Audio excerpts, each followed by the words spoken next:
भौम भवानी धाम की जय। कथा जहाँ विश्राम लिए थे वहीं से आगे बढ़ रही है। वाल्मीकि रामायण में के अनुसार कबंध ने स्वयं राम और लक्ष्मण को अपना परिचय दिया है। इसके अनुसार कबंध सूर्य व चंद्रमा के समान समान तेजस्वी था, किंतु राक्षस का रूप रखकर ऋषियों को डराया करता था। एक दिन इसने अश्वल सिरा नामक मुनि को भी पुष्प चुनते समय डरा दिया। तब उन्होंने इसे राक्षस होने का शाप दे दिया। फिर जब इसने ऋषि से प्रार्थना किया तब उन्होंने कहा कि श्री राम के माध्यम से तेरा उद्धार होगा। इसके बाद इंद्र से युद्ध व इंद्र का वज्र प्रहार तथा इंद्र द्वारा कबंध को एक एक योजन की लंबी भुजाएं प्रदान करने की कथा आती है। इसके अनुसार जब प्रभु ने कबंध का दाह संस्कार किया और कबंध द्वारा सीता की खोज के लिए सुग्रीव से मित्रता करने की सलाह प्रभु को इसने दिया। कबंध ने राम से अपने को धनु का पुत्र बताया था। इसने तपस्या करके ब्रह्मा जी से दीर्घायु प्राप्त का वर प्राप्त किया था। इस प्रकार कबंध का प्रभु ने उद्धार किया, उसे शाप से मुक्ति दिलाई और श्री राम के दाह संस्कार करते ही वह दिव्य शरीर में अग्नि से प्रकट हुआ और हंसों के रथ पर आरूढ़ हो गया। श्री राम को इसी से सुग्रीव व सबरी का पता मिला। गोस्वामी जी ने इस प्रसंग को संक्षेप में निम्नवत लिखा है। आवत पंथ कबंध निपाता, तेहि सब कहे साप कहे बाता। दुर्वासा मोहि दीन्ही सापा, प्रभु बद पेखि मिटी सो पापा। राम कृपा से कबंध को भी मुक्ति मिली और श्री राम ने उसे धर्म का ज्ञानोपदेश दिया। रघुपति चरण कमल से रुनाई, गयो गगन यापन गति पाई। इस तरह से कबंध का उद्धार हुआ। कबंध का उद्धार कर प्रभु सबरी के आश्रम में पधारे। सबरी को मतंग ऋषि ने कहा था कि तुम इसी आश्रम में निवास करती रहो, यही तुम्हें प्रभु श्री राम का दर्शन प्राप्त होगा। मतंग ऋषि के वचनों को गांठ बांधकर सबरी बहुत दिनों से श्री राम के आने की बाट जोह रही थी। आज बहुत दिनों बाद उसकी तपस्या सफल हुई और प्रभु स्वयं सबरी को दर्शन मुक्त देने हेतु उसके आश्रम में गए। सबरी तो मतंग ऋषि के ब्रह्मलीन होने के बाद से प्रतिदिन प्रभु की प्रतीक्षा करती थी। पूरे आश्रम व कुटिया को साफ करती, जल छिड़कती, कंदमूल फल चुन चुन कर लाते और प्रतीक्षा करते कि आज प्रभु आएंगे, आज प्रभु आएंगे।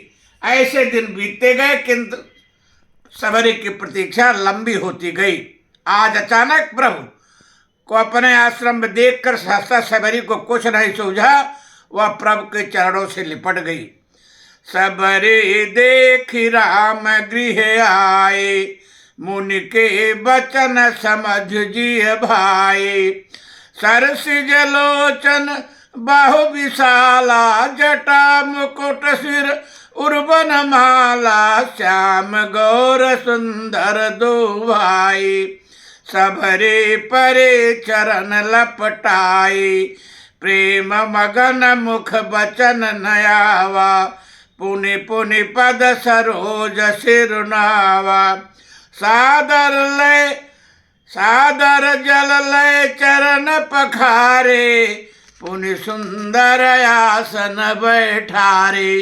कंदमूल फल सुर सयति, दे राम कहुआन।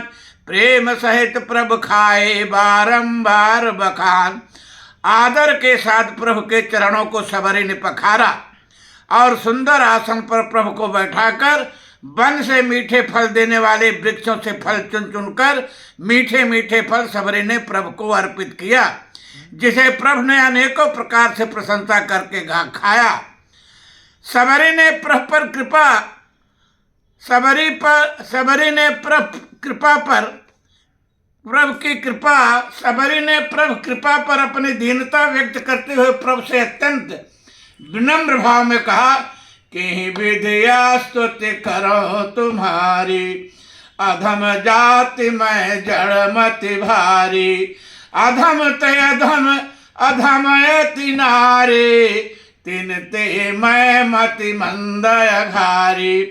परंतु प्रभु ने सबरी की संपूर्ण शंका को निर्मूल करते हुए कहा कि मैं तो केवल भक्त का नाता ही मानता हूँ। जात पात कुल धर्म कितना भूच क्यों न हो, परंतु भक्त विहीन व्यक्ति मेरे लिए जल रहित बादल के समान महत्वहीन है।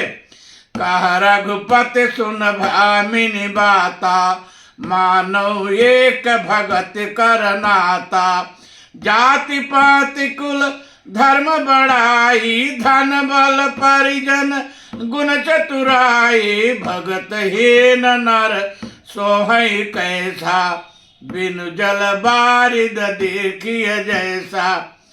इसके बाद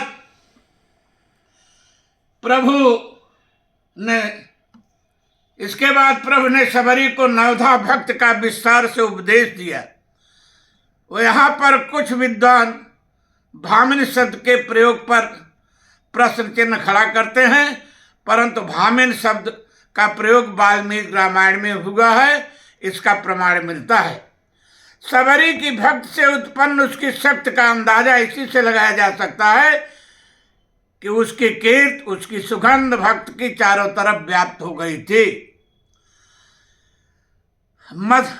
कबंध के कहने के अनुसार श्री राम ने सबरी से सीता जी का पता पूछा। सबरी ने कहा, प्रभु पंपा सरहि जाहु रघुराई, ताहो ये सो ग्रीव मिताई, सो सब कही देव रघुवीरा, जानत हो पोछो मत धीरा। सबरी ने प्रभु को ग्रीव से मित्रता करने का संकेत देकर कहा कि प्रभु आप तो सब कुछ जानते हैं, लेकिन मुझे बड़प्पन देने के लिए आप ऐसा कर रहे हैं, यह आपकी कृपालुता है।